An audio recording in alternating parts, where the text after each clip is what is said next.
Western toddlers average 45 minutes of cortisol elevation at daycare drop-off. Japanese toddlers, raised in the same attachment biology, often show almost none. And it comes down to a 60-second goodbye ritual most Western parents have never heard of. In 2004, researchers publishing in Child Development measured the stress hormones of toddlers at childcare separation. Securely attached children showed cortisol levels up to 75% lower than insecurely attached children, even when they cried louder. Western babies received no such buffer. Today, we are covering 3 Japanese practices that build that buffer before the morning ever arrives. Stay for the last one. It will ask you to do something that feels like the opposite of good parenting in the moment. And no one ever taught you this. That is not your fault. Picture a daycare gate in Tokyo.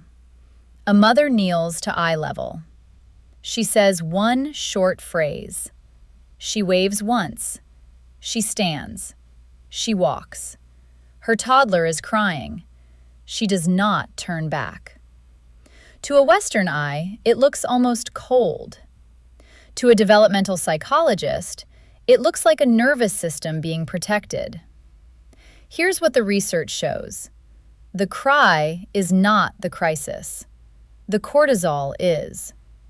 One of these 3 practices will be the hardest thing I ask of you. I will tell you which one when we get there. My toddler would still cry. I can't just walk away from a crying child. Here's what's fascinating. In the 2004 Child Development Study, the securely attached toddlers, the ones with the lowest cortisol, were not the quiet ones. They cried loudest. The cry is attachment functioning correctly. The amygdala is doing its job.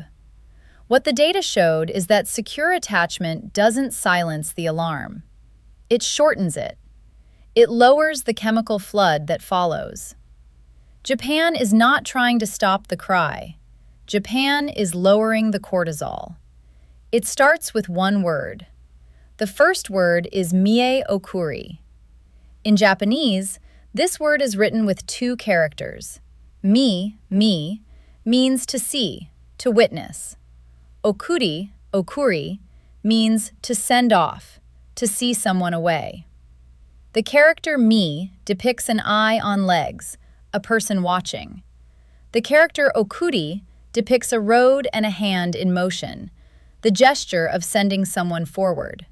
Together, the act of watching someone leave, staying fully present until they are gone.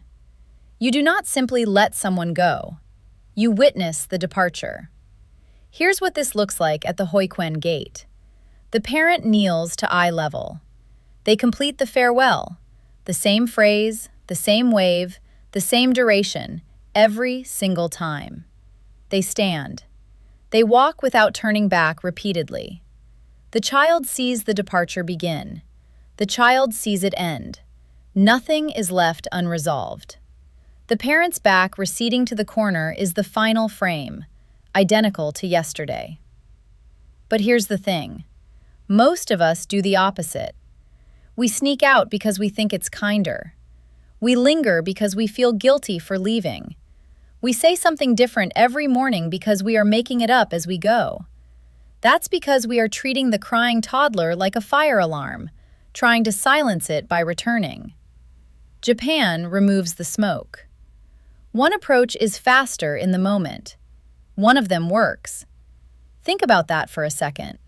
Western parents ask, "How do I make the crying stop?" Japanese parents ask, "How do I make the departure predictable enough that the alarm never fully fires?" Those are not the same question. Now, let's go back to that mother at the gate. Why did she walk away without guilt?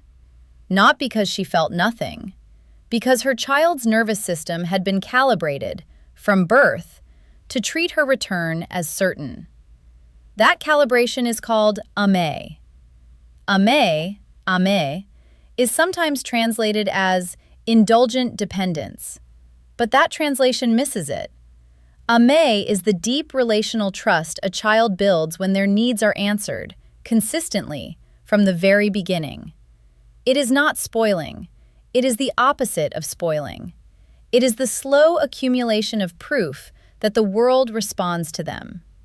Developmental psychologists call this secure attachment, and it is one of the strongest predictors of emotional resilience in children. In the 2004 Child Development Study, it was precisely this secure attachment that produced the 75% cortisol reduction at separation. Mie Okuri is the ritual. Amae is what makes the ritual work. Here's what happens in the nervous system. The amygdala fires on uncertainty. A toddler who does not know if the parent will return experiences that uncertainty as a threat. A toddler raised in deep Amae has had that uncertainty answered, hundreds of times, before the first drop-off ever happens. The alarm cannot fire on a known outcome. So the micro-action is not the 60-second goodbye. Before the 60-second goodbye matters, the 6-month investment matters.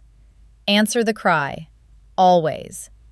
That is the foundation everything else is built on. Here's where Western assumptions about Japanese parenting usually break down. People often assume that because Japanese children settle at daycare so readily, the parenting must be emotionally cooler, less attached, more stoic. The data says something entirely different. The third practice is called Itte Kimasu, Itte Kimasu, pronounced Itte Kimasu. And this is the one I told you would ask something difficult of you. Western goodbyes are improvised every morning. Bye, sweetheart. Be good. Mama loves you. See you soon. I'll be right back. Don't cry. Different words, different pacing, different emotional charge, depending on how the morning went. The toddler's nervous system gets a new script every day. Japanese goodbyes are performed. Same words, same moment, every time. But here's my honest opinion. The reason Itte Kimasu works is not because it is ritualized. It is because of what it means grammatically. The departure and the return exist in the same phrase. The toddler does not hear, "I am leaving." They hear, "I am leaving and I am coming back." The return is in the language before the parent reaches the gate. Think about that for a second. Sayonara means goodbye forever. Japanese parents never say it to their children. Every morning they say, "Itte Kimasu." And Itte Kimasu means, I go and I come back. Both halves, one phrase. The return is wired into the grammar of the leaving. Now, the one habit I told you I find almost impossible. It is Mie Okuri, the clean, witnessed departure. Every instinct says, go back, one more hug, check one more time. The guilt of walking away from a crying child is one of the most physically painful experiences of early parenthood. The Japanese system asks you to feel that pain and walk anyway. Not because your feelings don't matter, because that walk is the reassurance. That's the brain being built. The discomfort is the point. Now, I want to be honest, because this matters. The research on Amae and secure attachment is robust. The cultural data comparing Japanese and Western separation distress duration is not as settled. We don't yet have a clean study that says Japanese toddlers recover faster. What we have is a clear mechanism, and a very well-measured outcome when that mechanism is in place. I am not asking you to go Japanese. I am asking you to take the principle. So here's your practical takeaway. Tonight, before tomorrow's drop-off, design your goodbye. One phrase, one wave, 60 seconds. The same every time. It does not have to be Itte Kimasu. It has to be yours. Chosen deliberately. Said with your child at eye level. Completed fully before you stand. Do it every day. Without pressure. Without reward. Just repetition. Just expectation. Just trust. The first morning you walk away and your child is already playing before you reach the corner. That is not because the ritual finally worked. That is because it was always going to work. You just made it consistent enough for their nervous system to believe you. Give it 3 weeks.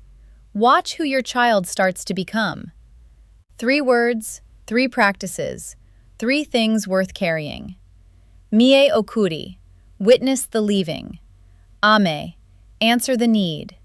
Itte Kimasu, name the return. These aren't Japanese secrets. They are human truths, and they are available to every parent, starting today. Itte Kimasu, I will go and come back.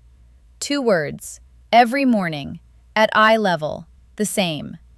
Japan discovered that the cure for separation anxiety is not a longer hug. It is a kept promise, repeated until the brain stops asking if it's true.